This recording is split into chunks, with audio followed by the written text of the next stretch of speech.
અમારા ભગત બાપુએ બહુ સુંદર એક ચિંતન આપ્યું છે. છાલ કડવી હતી, છાલ કડવી હતી, છાલ કડવી હતી, ગર્ભ કડવો હતો અને ગર્ભનું સ્થાન પણ હતું એવું હતું. શૈશવ કટુ યુવા કડવી હતી અને વૃદ્ધપણું આવ્યું ઝેર જેવું.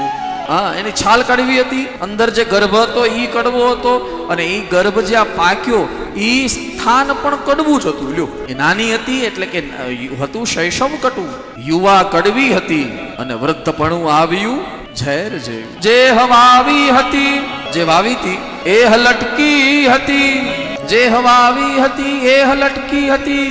વર્ષ પછી એને ઘણા મધમાં બોળી બોળી. તમને ખબર પડી શેની વાત ચાલે છે આ? હે, આ ખબર અંતે પડી ઈ હતી લીમડાની લીંબોળી.